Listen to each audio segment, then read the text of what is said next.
Mas vamos lá. Hoje a gente vai falar de uma coisa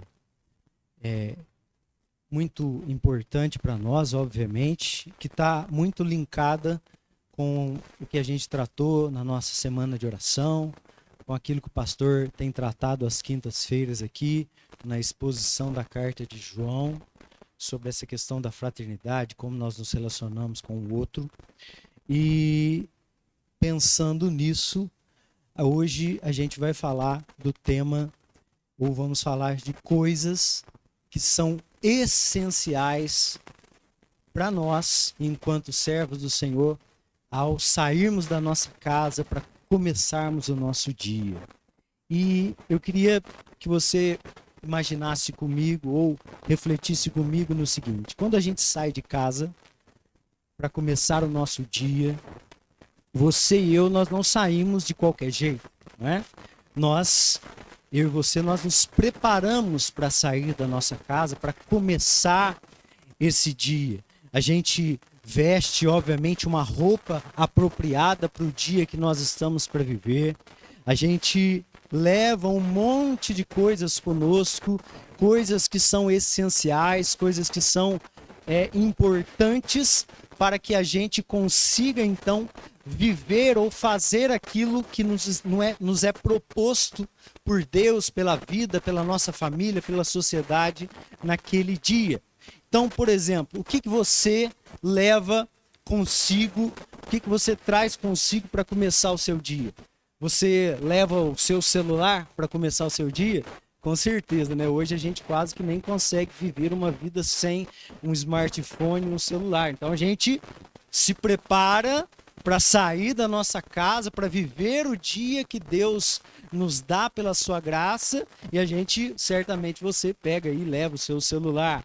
Você leva também as suas ferramentas, sejam elas quais sejam essas ferramentas. Para começar o seu dia, você naturalmente apanha as suas ferramentas para começar o seu dia.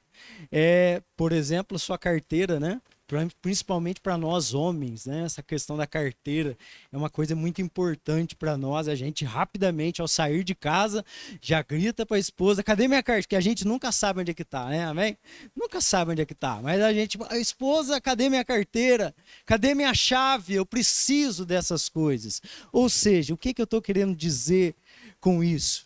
É que nós levamos conosco muitas coisas para que a gente dê conta de viver o dia que Deus nos deu pela sua graça.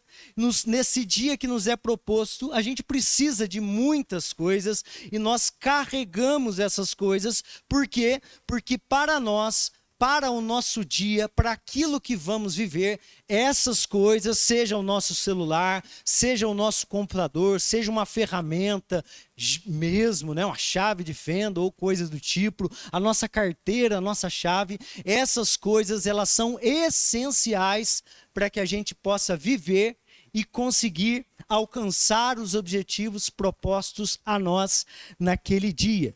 Mas e se você esquece uma dessas coisas? E se você esquece o seu celular ao sair da sua casa para começar o seu dia? E se você esquece a sua carteira? A gente tem algumas opções quando isso acontece. Quando isso acontece, quando a gente esquece algo que nos é essencial para viver o dia proposto por Deus, ou a gente vai ficar o dia inteiro pensando naquela coisa e toda hora a gente traz à memória a falta que aquela coisa está fazendo para nós. Ou então nós podemos também pararmos toda a nossa rotina, ou seja, bagunçarmos toda a rotina do dia para voltar lá na nossa casa e buscar aquilo que nos era tão essencial. Ou então a gente pode, em último lugar, decidir sofrer as consequências de viver aquele dia sem aquilo que para nós, naquele momento, era essencial e que nós, porventura, esquecemos de carregar conosco. Você já percebeu quantos problemas você arruma no seu dia quando, por exemplo, você esquece o celular na sua casa? Um monte de problemas acontece. Quando você esquece a sua carteira em casa, um monte, o seu celular, etc. Já percebeu que justamente quando a gente esquece uma dessas coisas, parece que é justamente aí que elas se tornam ainda mais necessárias para nós. Não é sempre assim? Às vezes você carrega o celular e você não usa o celular. Impossível, né? Vamos tirar outra coisa. A carteira, você nem usa a sua carteira, mas no dia que você esquece, aquilo faz toda a diferença no seu dia. Então, é justamente isso que nós vamos falar aqui hoje. Nós vamos falar de coisas que nós, enquanto servos do Senhor, embaixadores de Jesus Cristo, nosso Senhor, aqui nessa terra, nós não podemos sair da nossa casa para começar o nosso dia sem essas coisas que nós vamos ler na palavra do Senhor. Então, peço que você abra aí, com essa introdução, em Colossenses capítulo 3. Colossenses capítulo 3, a gente fica tratando muito tempo num texto da Bíblia. Você abre a Bíblia, o negócio já cai no texto que você está tratando, de tanto ficar aberto nesse texto aqui. Colossenses capítulo 3, para a gente falar de coisas que, para nós, enquanto servos do Senhor, nós não podemos de forma alguma, de jeito algum, esquecer na nossa casa, deixar guardado e esquecido na nossa casa para começar o nosso dia, o dia que nos é proposto e que Deus nos dá para que nós o glorifiquemos nesse dia. Vamos ler Colossenses capítulo 3, do 12 ao 14. Colossenses capítulo 3, do 12 ao 14.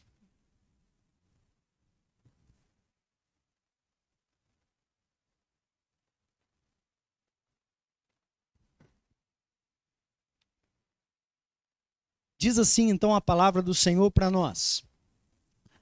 Portanto, como povo escolhido de Deus, santo, amado, revistam-se de profunda compaixão, bondade, humildade, mansidão e paciência. Suportem-se uns aos outros, perdoando as queixas que tiverem uns contra os outros. Perdoem como o Senhor lhes perdoou. Acima de tudo, porém, revistam-se do amor, que é o elo perfeito. Feche os seus olhos, nós vamos orar. Senhor Jesus, obrigado por essa noite nós termos a oportunidade de lermos este texto tão precioso da Tua Palavra e de termos um momento da nossa vida onde nós vamos não apenas ler, nós vamos meditar, nós vamos explanar aquilo que a Tua Palavra tem para nos dizer em cada detalhe deste texto, Senhor. Que o Teu Espírito Santo, que é o único que pode ministrar ao nosso coração, à nossa alma, ao profundo do nosso ser, esteja aqui presente, ministrando, conduzindo, como desde o começo o Senhor esteve. Toda a nossa dependência está diante de nós, a dependência que temos do Senhor está diante de nós, e nós te pedimos, Espírito Santo, esteja movendo o nosso coração, a nossa mente, e nos conduzindo para o entendimento daquilo que o Senhor tem para nos dizer através, por meio da sua palavra. Em nome de Jesus Cristo, nosso Senhor, é que nós oramos e agradecemos. Amém. Um pouquinho do contexto aqui dessa carta, irmãos. Essa carta aqui é uma carta que foi escrita pelo apóstolo Paulo por volta aí do ano 60 depois de Cristo, enquanto ele estava preso lá em Roma, no contexto de Atos 28. Então, por exemplo, quando você lê Atos 28, toda a descrição do ministério de Paulo, essa carta ela está neste contexto do final ali de Atos, com Paulo encarcerado, preso em Roma. Essa carta, junto com outras 4 cartas, chamadas epístolas da prisão, que são Efésios, Filipenses, 2 Timóteo, Filemão, e essa que nós estamos tratando, são cartas que Paulo ele escreveu enquanto ele estava preso em Roma. Essa cidade aqui, irmãos, Colossos, a qual Paulo se dirige, a igreja que existia nessa cidade, essa igreja que existia na cidade de Colossos, ela não foi uma igreja que foi fundada diretamente pelo apóstolo Paulo, não. Mas se você pegar, por exemplo, o capítulo 1, no verso 7, o texto bíblico diz para nós que essa é uma igreja que ela foi fundada, ou ela começou, por causa de um homem chamado Epáfras, que Paulo, ele diz e testifica que esse Epáfras era um amado cooperador do seu ministério, do ministério de Cristo, de um modo geral, e era um fiel ministro de Cristo, alguém que ministrou a palavra dentro dessa cidade, e através da vida deste Epáfras é que nasce então esta congregação na qual Paulo está se dirigindo na carta que nós lemos. Paulo, ele escreve essa carta por um motivo muito específico, ele tem um propósito bem específico ao escrever tudo o que ele escreveu nessa carta, inclusive, obviamente, os versos que nós lemos, que é o quê? Ajudar essa igreja. É isso que o apóstolo Paulo tem no seu coração, quando ele escreve cada palavra desse texto. Ele quer ajudar essa igreja. E como ele quer ajudar essa igreja? Ele quer ajudar essa igreja dando para ela fundamentação teológico e prática na verdade de Cristo e do Evangelho. Para quê? Para que esses irmãos dessa igreja situada na cidade de Colossos, eles pudessem, irmãos, resistir aos ataques heréticos nos quais eles estavam sendo submetidos. Esses irmãos estavam sob ataque. E é por isso que Paulo escreve isto que nós estamos lendo e meditando aqui. Ou seja, essa carta, ela tem um forte viés apologético, ou seja, de defesa da fé, de combate do engano, embora pela própria carta, se nós lermos a carta, não fica tão claro para nós que lemos qual era o tipo de heresia que eles estavam sendo submetidos e que estava atacando essa igreja. Não fica claro pelo próprio texto bíblico, mas perceba o seguinte, que como qualquer heresia, o que a heresia ela faz? Ela distorce a verdade. E ao distorcer a verdade, ela vai distorcer o quê? Ela vai distorcer o modus operandi de qualquer um que é afetado por essa heresia. Então, ao ser atacado por uma heresia, a pessoa que está sendo atacada por uma heresia, ela não está somente sendo atacada no seu modo de pensar, irmãos. Ela está sendo atacada também no seu e principalmente no seu modo de agir. Ela está sendo levada a uma mudança de concepção, e que aqui era uma mudança de concepção a respeito de Cristo e do Evangelho, e que levará essa pessoa inevitavelmente ao quê? Uma mudança de concepção. Vai levá-la inevitavelmente a uma mudança de comportamento, tá? Então esses irmãos estavam sendo atacados por uma heresia, que nós não sabemos claramente qual era essa heresia, mas esse é o motivo pelo qual Paulo ele escreve para ajudar essa igreja, dando fundamentação teológica e prática para que eles então tivessem condições de resistir a esses ataques. Essa heresia da qual eles estavam sendo submetidos, irmãos, era algo que girava em torno de asceticismo, que é aquela coisa de nós submetermos o nosso corpo a todo tipo de sofrimento para alcançar uma evolução espiritual, algo muito presente nos dias de hoje, por aí, né? Algo ligado também ao protognosticismo, que é muitas coisas no Novo Testamento têm este viés apologético por conta do gnosticismo, protognosticismo, ou seja, que era aquela heresia que estava distorcendo a pessoa de Cristo. Quem era Cristo? A sua obra, essa heresia, ela destruía totalmente a pessoa de Cristo. Também um misto de judaísmo presente nessa igreja, o judaísmo também muito presente no Novo Testamento, com a coisa do cerimonialismo, da circuncisão, da dieta, que até o nosso pastor tem falado sobre isso no domingo de manhã, na exposição aos Romanos, e também, obviamente, um pouco de misticismo. Por exemplo, você vai ver ele citando que ele cita culto aos anjos, que pessoas estavam pregando culto aos anjos, coisas deste tipo. Então, o que parece para nós, embora não fique claro que heresia era que existia ali em Colossos um sincretismo herético.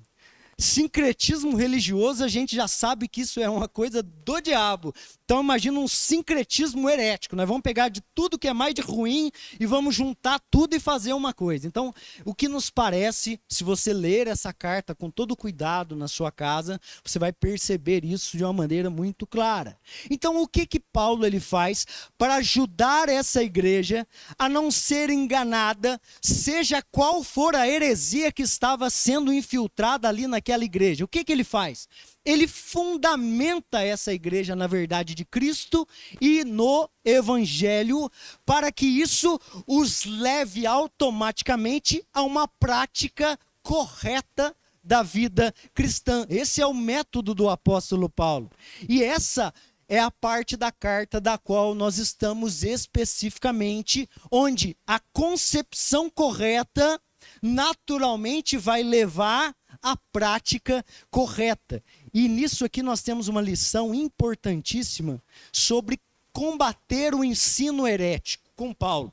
Como nós combatemos o ensino herético, ou qual é a verdade que nós podemos extrair do modo como Paulo combateu e ajudou essa igreja a combater as heresias que estavam ali sendo introduzidas dentro da igreja. A verdade de que, quando se conhece a verdade, não se é enganado pela mentira. Então, não quer ser enganado?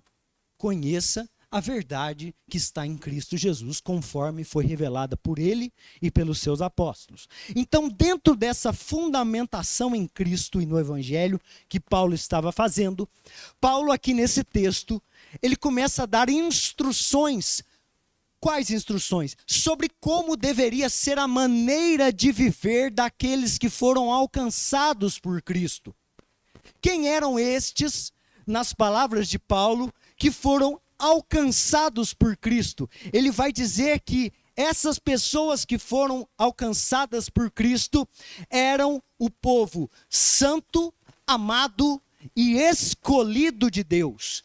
Essa era a identidade dessas pessoas em Cristo Jesus. Eles eram um povo separado por Deus e para Deus.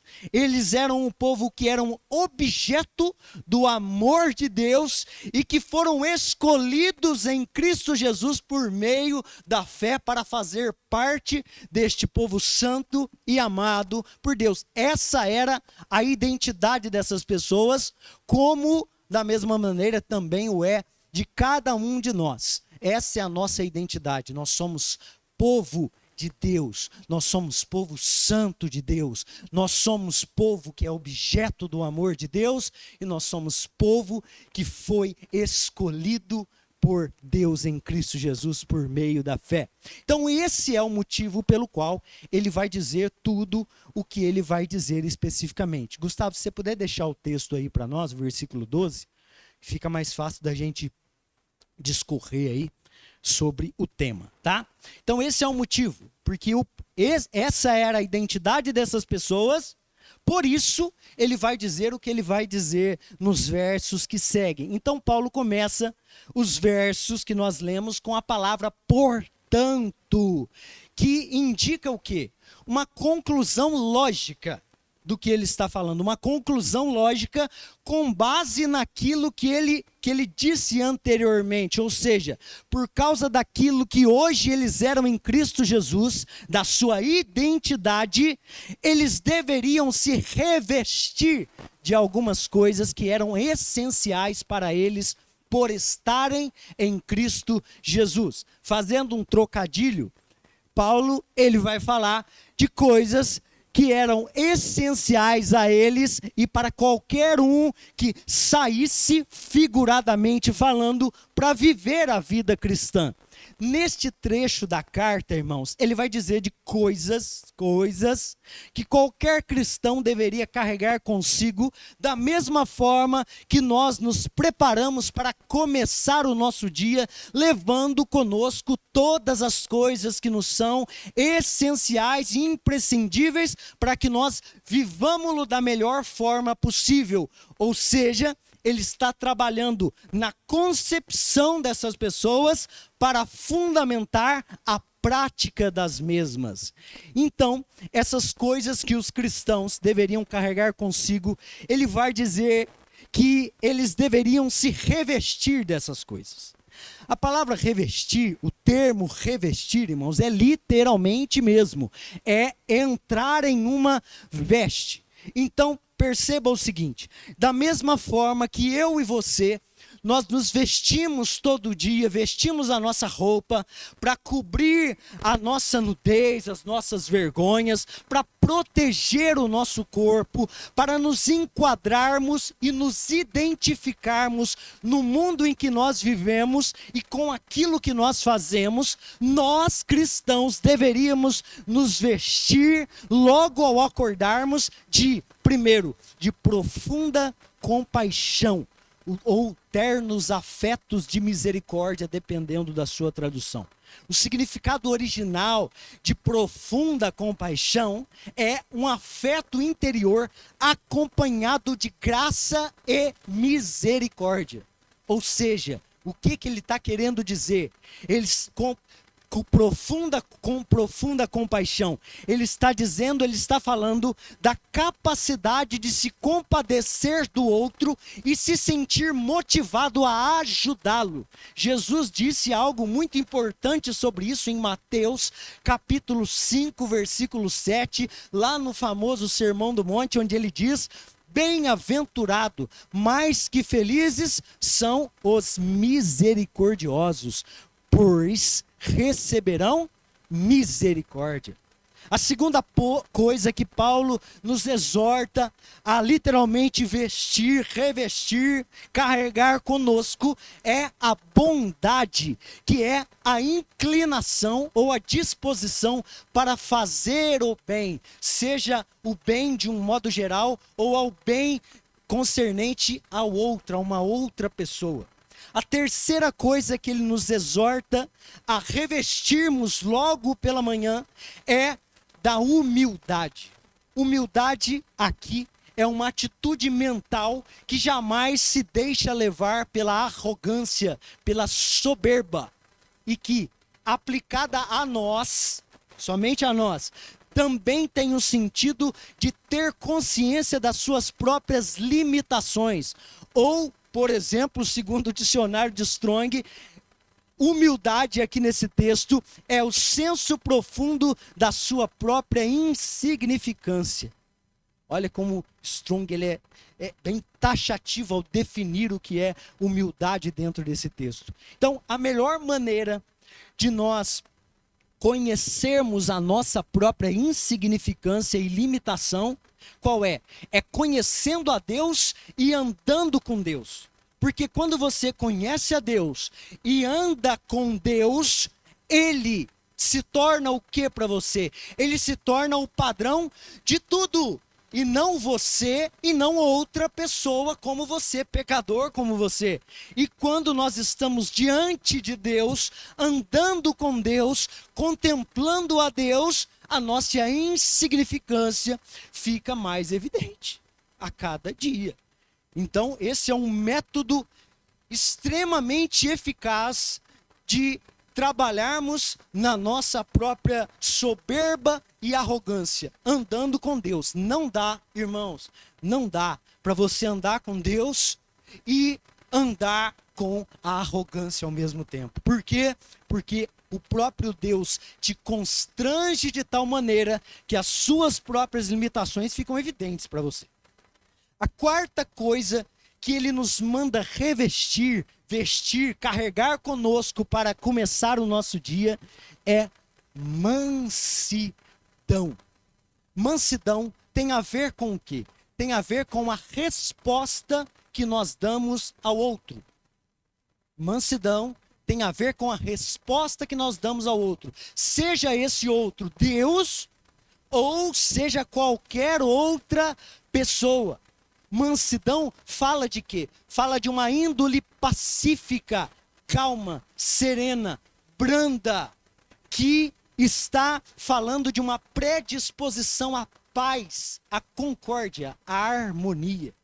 E aqui nós temos duas falas de Jesus que são muito significativas quando nós falamos de mansidão e do que isso representa e significa e tem a ver com a nossa própria vida.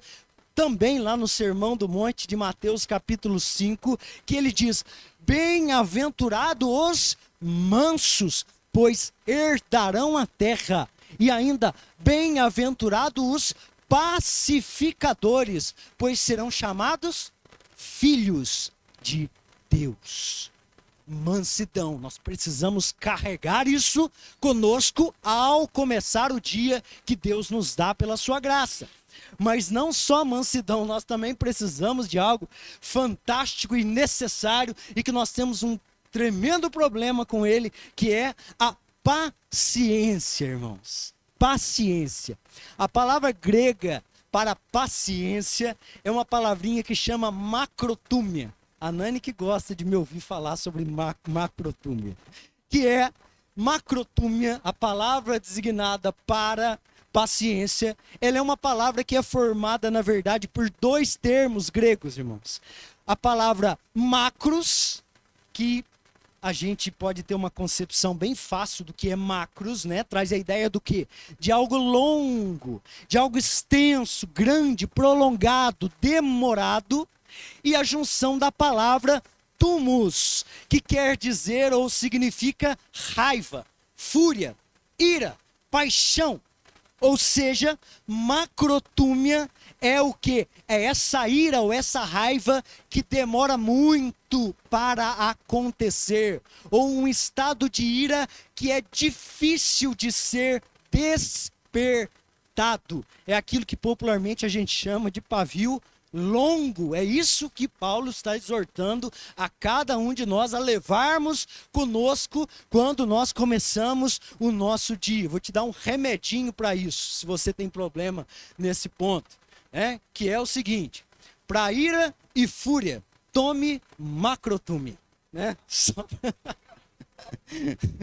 Tome Rivotril não, tome macrotúmia, receita bíblica, viu? Pode tomar que vai ser certeza.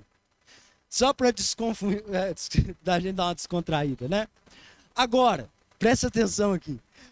Antes dele falar da última coisa que eles, essa igreja de Colossos, deveria se revestir, ou seja, que eles não deveriam sair das suas casas para começar o seu dia sem elas, Paulo ele faz um parêntese. Ele abre um parênteses no meio do próprio texto para falar o seguinte, para falar que tudo isso que ele está falando, e ainda vai falar, o último ponto, embora essas coisas, elas devessem estar presentes na vida do cristão de um modo geral, tudo isso deveria aparecer principalmente onde?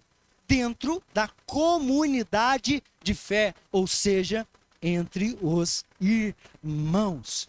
E aí, ele vai dizer então que eles deveriam, os irmãos, as pessoas daquela igreja, aquele povo que foi alcançado por Deus, aquele povo santo, aquele povo que é objeto do amor e que foi escolhido por Deus, na qual ele está escrevendo a carta, ele vai dizer que este povo deveria suportar uns aos outros e perdoar uns aos outros.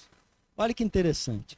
Suportar aqui neste texto, a palavra aqui é anekomai, e que embora essa palavra ela possa ser traduzida como sustentar, carregar ou suportar, aqui neste texto especificamente, irmão, segundo o dicionário grego de Strong, essa palavra ela significa literalmente ter paciência com respeito aos erros e às fraquezas dos irmãos. Suportar, neste texto, exclusivamente está falando de tolerância. Então, o que Paulo está falando? Sejam tolerantes uns com os outros. Sabe aquilo que o pastor tem tratado conosco lá na exposição de Romanos capítulo 14, onde diz: aceitem o que é fraco na fé, sem discutir assuntos controvertidos, e tudo o que nós tivemos a oportunidade de receber nessa exposição, é justamente isso tudo que o pastor diz, também está justamente dentro disso que nós estamos falando, disso que Paulo fala: suportai-vos uns aos outros, sejam tolerantes com as fraquezas dos irmãos, com os erros dos irmãos. Então esse é o primeiro ponto. E a segunda coisa que ele exorta, abrindo dentro desse parêntese, é que eles deveriam perdoar uns aos outros. Perdoar, o que é perdoar, irmãos? Perdoar é cancelar uma dívida. Ou então, não levar mais em conta uma ofensa. É eximir a pessoa de qualquer tipo de punição, censura ou retaliação. Ou seja, quando existe ainda uma dívida a ser paga, não existe perdão. Quando existe um desejo de tentar punir essa pessoa, retaliar essa pessoa de qualquer forma que isso possa acontecer, não houve o quê? Perdão. Para ser perdão, é um cancelamento de uma dívida, é não levar mais em conta a ofensa que nos foi dirigida, é eximir a pessoa de qualquer tipo de punição ou censura. Perceba o seguinte: se Paulo ele exorta a nos perdoarmos uns aos outros, isso quer dizer o quê, irmãos? Quer dizer que, infelizmente, dentro da comunidade de fé, como em qualquer outra comunidade formada por homens pecadores, existirão o quê? Ofensas, existirão dívidas, existirão questões mal resolvidas entre os irmãos, e nós não podemos nos iludir de que isso não vai acontecer. Se Paulo manda que nós perdoemos uns aos outros, é porque de fato haverá necessidade de que nós pratiquemos isso que ele nos exorta, que é o perdão. Agora, embora não seja, obviamente, o desejo de Deus que existissem essas coisas, isso dentro da igreja, dentro da sua noiva, quando essas coisas acontecem, irmãos, ou seja, dívidas que precisam ser pagas, e a gente pode abranger dívidas de todos os meios possíveis, não é só dinheiro.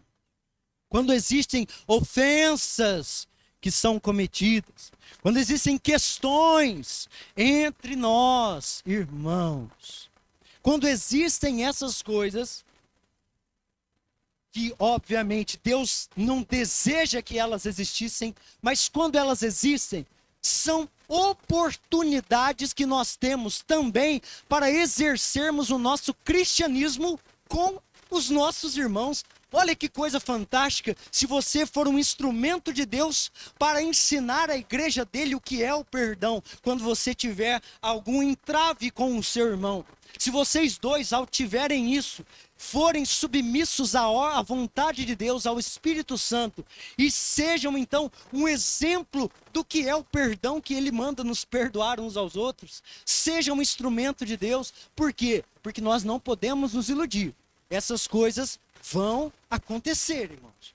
Nós somos pecadores falhos e nós precisamos nos conscientizar disso para que possamos cumprir a ordem que o apóstolo Paulo nos deixa.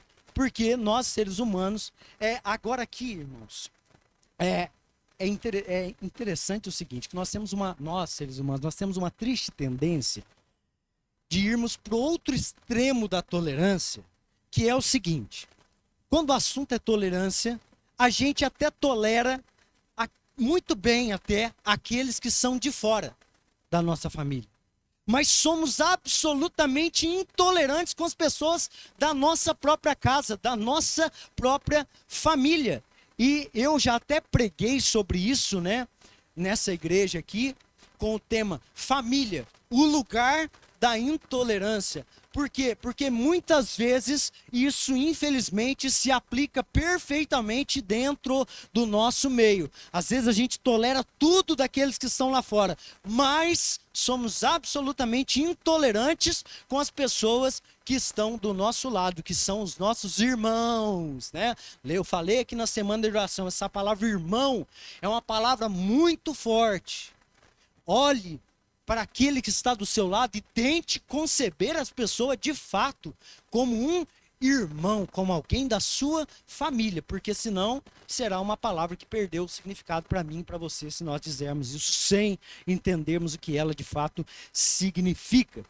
Mas perceba o seguinte, que embora essas coisas elas estejam sujeitas a acontecer, elas não deveriam ser resolvidas como usualmente nós as resolvemos, irmãos. Essas questões que naturalmente, por sermos homens pecadores, vão acontecer dentro do nosso meio. Embora nós estejamos sujeitos a que elas acontecessem, nós não deveríamos resolver essas questões da forma como nós usualmente resolvemos. Haja vista que a medida do perdão que nós devemos exercer com os nossos irmãos é que medida? É a mesma medida do perdão que Cristo exerceu conosco. Porque o texto disse, perdoem-se como da mesma maneira que o Senhor os perdoou. Essa é a medida. Pergunto, você tem consciência do tamanho das suas ofensas a Deus? Você tem consciência disso?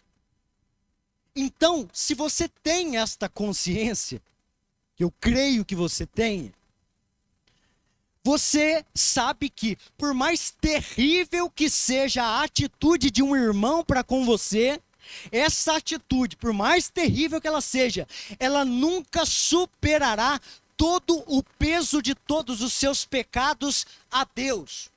E se Deus perdoou todos esses pecados, quem é você e eu para negar o perdão para aquele que nos ofende?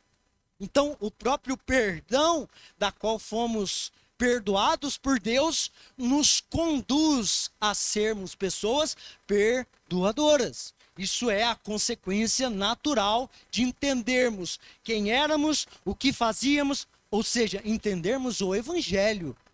Quando o Evangelho é exposto, as nossas mazelas também o são. E diante das nossas mazelas, mesmo com todas elas, Cristo nos perdoou, morrendo na cruz por cada um de nós. E por último, Paulo, ele exorta a igreja de que eles, fechando esse parênteses que ele abriu, né, a se revestirem com o amor ou do amor. Amor, com certeza, dessa lista seja o termo mais difícil de definir, né? Amor é aquilo. A gente sabe o que é o amor e a gente sabe o que não é o amor, mas a gente não sabe explicar o que este termo, essa palavra, ela significa, né? A gente poderia dizer que o amor é a afeição ao outro, é o desejo de querer bem ao outro, entre tantas coisas. Mas definir essa palavra é realmente extremamente difícil. A palavra aqui é ágape, né? Aquele amor de Deus e tal.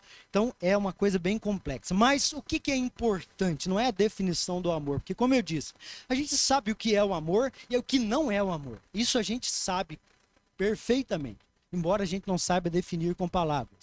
Mas ele vai dizer que esse amor, da qual nós deveríamos nos vestir toda manhã para viver esse dia proposto por Deus, esse amor, ele vai falar que esse amor, ele é o elo perfeito, ou o vínculo perfeito, ou o vínculo da ligação. Ou seja, o amor é aquilo que tem o poder de unir tanto nós enquanto irmãos, mas principalmente neste texto, o amor tem o poder de unir todas as virtudes mencionadas até aqui, para que todas elas juntas, elas façam parte do todo, do modus operandi de cada cristão.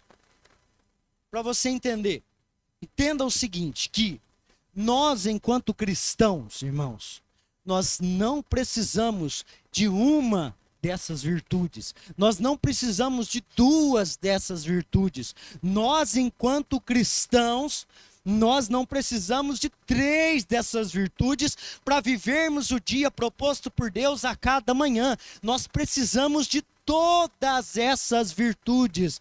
Nós precisamos carregar conosco todas essas coisas, todas essas virtudes, sem que nenhuma delas nos falte. Por quê? Porque é impossível viver a vida cristã sem as coisas que nós estamos tratando aqui.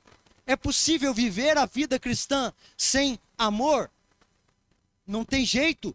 É possível viver a vida cristã sem mansidão? Não tem jeito. É possível viver a vida cristã sem paciência? Menos ainda, irmãos. Então nós precisamos de todas essas virtudes. E o mais interessante de tudo isso, irmãos, é justamente o fato de que o apóstolo Paulo, o que ele nos manda fazer com essas coisas? Ele nos manda revestir dessas coisas. Sabe por que Paulo também nos manda revestir dessas coisas, que, como eu já disse, é literalmente entrar em uma veste, em uma roupa? Ele diz isso para nós porque, como uma roupa, qualquer roupa, não faz parte de quem nós somos, a roupa não faz parte de quem nós somos, certo? Como uma roupa não faz parte de quem nós somos, essas coisas mencionadas aqui também não fazem parte da nossa natureza enquanto sujeitos do pecado. Essas coisas são parte inerentes do ser divino de Deus. Tiago, no capítulo 1, versículo 7, ele diz assim que toda boa dádiva e todo dom perfeito vem da onde? Vem do alto, do Pai das luzes. Essas coisas que nós estamos tratando e meditando, que Paulo expõe a essa igreja especificamente, essas coisas fazem parte do caráter divino, essencialmente falando. O homem, quando foi criado à imagem e semelhança de Deus, ele herdou algumas coisas do caráter de Deus. Deus compartilhou algumas coisas, características do seu próprio ser conosco, por sermos feitos imagem e semelhança. Mas, com a queda, irmãos, essa semelhança com Deus, ela foi drasticamente afetada, corrompida. Não foi totalmente perdida, obviamente não, mas ela foi drasticamente afetada, corrompida, e de uma forma que agora, seres humanos pós-queda, de uma forma que para nós, enquanto sujeito do pecado, não é mais a compaixão que nos é natural, mas sim a indiferença. Não é a bondade que nos é natural, mas sim a maldade. Não é a humildade, mas sim o orgulho, a soberba. Não é a mansidão, mas sim a rebeldia. Não é a paciência, mas é o descontrole. Qual é mais fácil para você? Ter compaixão ou ser indiferente? Qual é mais fácil para você? Fazer o bem ou fazer o mal? Qual é mais fácil, ser humilde ou ser arrogante, ser manso ou ser rebelde, ter paciência ou explodir em fúria? Na verdade, essas coisas negativas, nós não precisamos nem de força para praticá-las ou exercê-las. Quando vê, já foi, irmãos. Não é assim? Quando vê, já foi. Quando vê, nós já fomos maldosos. Quando vê, nós já fomos impacientes. Quando vê, nós já fomos arrogantes. E isto mostra para nós, mostrando para nós o que? O quão antinatural são essas coisas da qual nós devemos nos revestir. Não é à toa, irmãos, que muitas dessas virtudes que nós estamos tratando aqui, e que são citadas pelo autor sagrado neste texto, que ele nos manda revestir, vestir dessas coisas, carregar conosco essas coisas, elas estão diretamente ligadas com o quê? Elas estão diretamente ligadas com o fruto do Espírito lá em Gálatas 5:22. Coloca aí para nós, Gálatas 5:22. Se você ler esse texto, você vai ver que a lista é praticamente a mesma, mas o fruto do Espírito é amor, alegria, paz, paciência, amabilidade, bondade, fidelidade. Pula.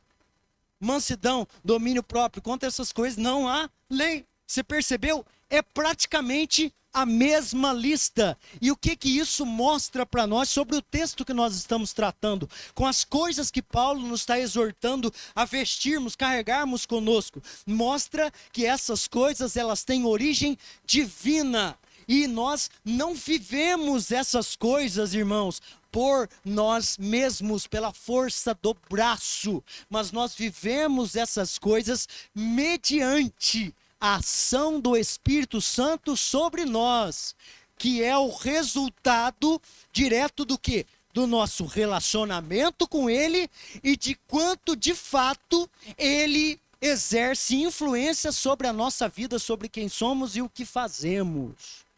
Segundo, por que o apóstolo Paulo nos manda revestir dessas coisas?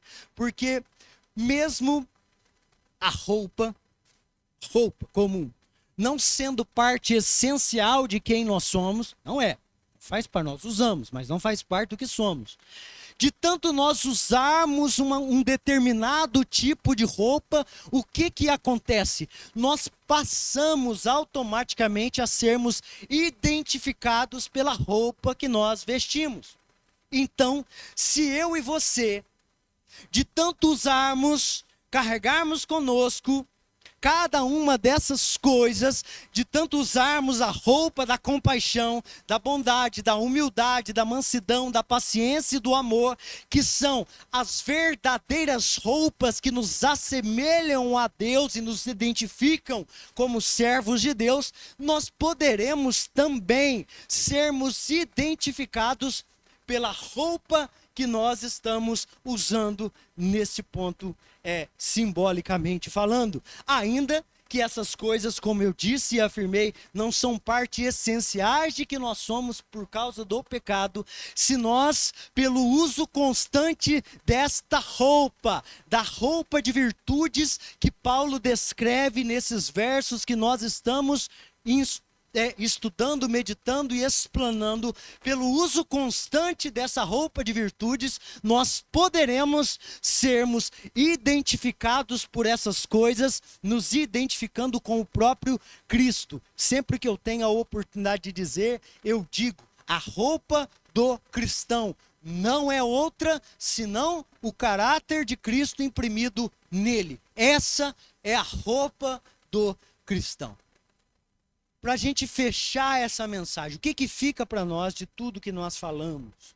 A primeira coisa, que a concepção, a forma como nós concebemos as coisas, isso é que determina a prática.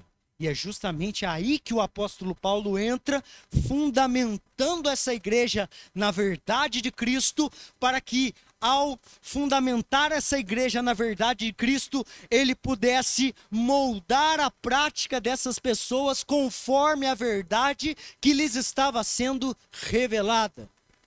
Então, concepção é o que determina a prática.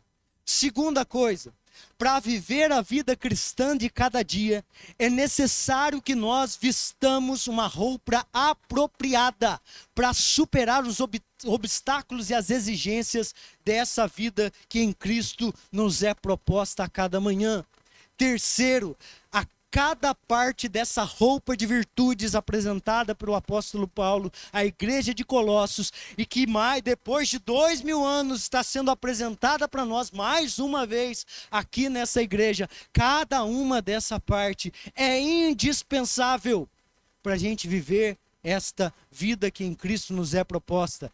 Não dá para nós sairmos de casa sem essas coisas. Compaixão, bondade, humildade, mansidão, paciência e amor são virtudes indispensáveis para nós que somos representantes de Cristo, onde e com quem quer que nós estejamos. No trabalho, nós precisamos de todas essas coisas. Na escola, com os nossos colegas de estudo, nós precisamos de todas essas coisas. Na nossa casa, com a nossa família, nós precisamos dessas coisas. Na nossa igreja, com os nossos irmãos, nós precisamos dessas coisas. Enfim, não dá para sairmos e vivermos a vida sem aquilo que nos é essencial. E o que nos é essencial é esse bojo de virtudes que são a veste de todo cristão, que nos caracteriza como cristãos, como servos, representantes de Cristo. Não dá, nós precisamos, embora essas coisas sejam extremamente difíceis para nós, obviamente, eu acabei de dizer, essas coisas são de Deus para nós. Só vive isso mediante a ação do Espírito. No braço não vive mansidão, no braço não vive paciência, no braço não existe virtude cristã. Mas no Espírito Santo, no poder do Espírito, na unção do Espírito, essas coisas podem aparecer na nossa vida. E de tanto usarmos cada uma delas, nós podemos ser identificados por cada uma dessas coisas. E por último, como eu disse, quando nós esquecemos algo que nos é essencial, nós passamos sérios apuros, não é? Aqui da mesma forma. Quando essas coisas nos faltarem, quando nós nos esquecermos de levar essas coisas conosco para começar o nosso dia, nós teremos ou causaremos muitos problemas, naturalmente, e a vida cristã se tornará muito mais difícil. Amém?